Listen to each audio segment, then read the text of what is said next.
اللہ تعالیٰ قرآن شریف میں ارشاد فرماتا ہے وَأَحَلَّ اللَّهُ الْبَيْعَ وَحَرَّمَ الرِّبَا، اللہ نے بیع کو حلال کیا اور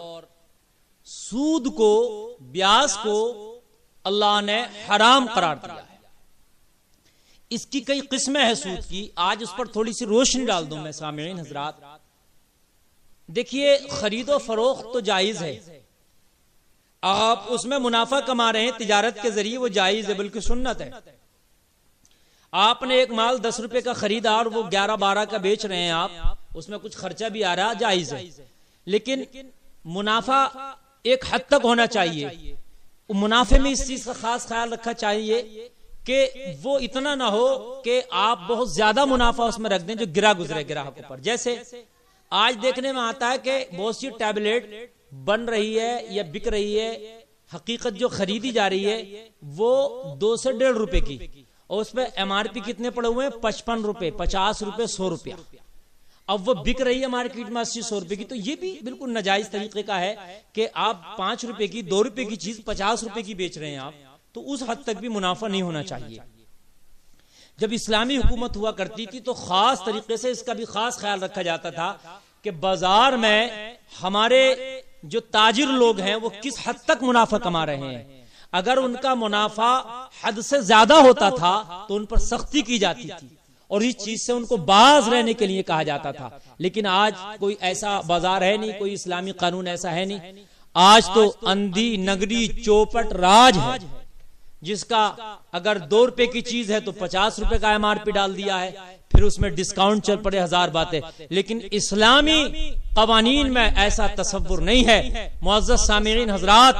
اسلامی قانون بڑا پیارا قانون ہے، تجارت جائز ہے، خرید و فروخت جائز ہے، بیع جائز ہے، منافع جائز ہے، لیکن منافع بھی ایک حد تک ہونا چاہیے۔ اس طرح سے نہیں ہونا چاہیے کہ گراہک پر وہ گرا گزرے یا اس پر بوجھ گزرے، یعنی آپ نے جو ہے جو اصل قیمت اس سے کئی گنا زیادہ آپ نے منافع لے لیا جھوٹ سچ بول کر کے، تو یہ بھی پھر آپ کے لیے جائز نہیں ہوگا۔ ہاں کسی حد تک آپ کاروبار کریں، تجارت کریں، اور جو اس کے موافق اور جو مناسب منافع ہے وہ آپ حاصل کریں، اللہ پھر آپ کی اس کاروبار میں برکت دے گا۔ لیکن سود، بیاج یہ حرام ہے۔ کسی کو پیسے دے دیے 1000، 1 مہینے کے بعد 1100 لے لیا آپ نے، حرام ہے۔ سمجھ رہے ہیں آپ؟ یہ قسم آپ کی جائز نہیں ہے۔ لیکن جو بینک میں ہمارا پیسہ پڑا ہوتا ہے، بینک میں اس پر جو ہمیں پیسہ بڑھ جاتا ہے، جیسے بینک میں آپ 10,000 روپے ڈال دیں، 1 سال کے بعد چاہے 10 روپیہ بڑھے لیکن بڑھ جائے گا۔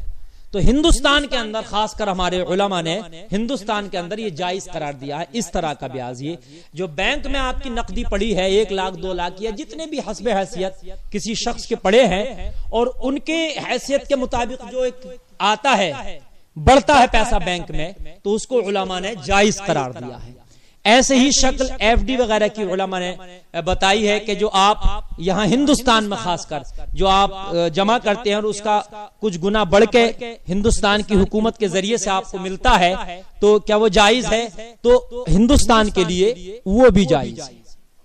یہ مسئلہ ہر جگہ کا نہیں، خاص کر ہندوستان کا میں بیان کر رہا ہوں، اپنے ملک کا، کیونکہ ہمیں اپنے ملک سے سروکار ہے۔ اور اس میں کئی چیزیں اور بھی ہیں،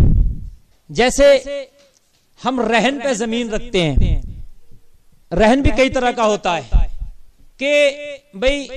ہم اس فصل میں 1 کنٹل تم سے غلہ لیں گے، گیہوں یا دھان، آپ کے فصل ماری جائے، زیادہ پیدا ہو یا کم، 1 کنٹل دینا یہ بھی جائز نہیں ہے۔ اس لیے کہ آپ نے تو 1 کنٹل طے کر لیا، اس کے 1 کنٹل پیدا ہو کہ نہیں ہو، ماری جائے فصل، یہ جائز نہیں ہے۔ جو پہلے ٹھیکے پہ زمینیں لے لی جاتی ہیں، یہ بھی جائز نہیں ہے ٹھیکے پہ زمین لینا۔ وہ جو اناج طے کر لیا جاتا ہے کہ صاحب یہ اناج ہے، اتنا اناج ہم آپ کو دیں گے اور یہ فصل آپ کی بوئیں گے، یہ 2 فصلوں کے لیے، یہ بھی جائز نہیں ہے۔ ایسے ہی باغ 2 سال کے لیے بیچ دیا جاتا ہے، 2 سال کے لیے جو باغ بیچ دیے جاتے ہیں، 2 سال پہلے اس کی رقم حاصل کر لی جاتی ہے، اب 2 سال تک وہ باغ والا جس نے خریدا ہے اس میں آم آئے نہ آئے، فصل آئے کم آئے، اب اس کا ذمہ دار وہ ہے، یہ بھی جائز نہیں ہے۔ اس لیے کہ آپ نے فصل کی رقم پہلے لے لی، کیا معلوم وہ بازار میں کس قیمت کو بکے، بازار میں اس وقت کا ریٹ کیا ہو، یا پھر وہ فصل کس حد تک آئے، یا فصل خراب ہو جائے یا فصل نہ آئے، اس میں بہت ساری صورتیں ہیں۔ تو اس لیے باغ بھی پہلے بیچنا جائز نہیں ہے، یہ بھی اسی کی صورت ہے۔ جیسے رہن پہ زمین ہم لے لیتے ہیں پہلے، وہ بھی جائز نہیں ہے کہ صاحب ہم نے اتنے غلے میں آپ کی زمین لی یا اتنے کنٹل اناج میں اتنی بیگھہ زمین لی، یہ بھی ٹھیکے پہ لینا یا اس طریقے سے رہن پہ لینا یہ جائز نہیں۔ باغ پہلے بیچ دیا جاتا ہے وہ بھی جائز نہیں، اس لیے کہ اسلام میں اس طرح کی بے جائز نہیں ہے کہ جس میں کسی کو تکلیف ہو یا پھر گھاٹا ہی گھاٹا ہو۔ بھئی 2 سال کو باغ بیچ دیا، کیا معلوم 1 سال بھاؤ بہت نیچا رہا، 1 سال فصل ہی نہیں آئی، ماری گئی، زیادہ آندھی طوفان آ گئے، فصل گر گئی، تو تکلیف ہوگی نا باغ خریدنے والے کو، اور اسلام میں تکلیف نہیں ہے۔ تو باغ میں جب بیچا جائے، جب آم آ جائے امیاں اور وہ اپنی آنے کے بعد میں اپنی پوری شکل اختیار کر لے، پھر وہ موجودہ مال بیچا جائے۔ ایسے ہی بہت سے لوگ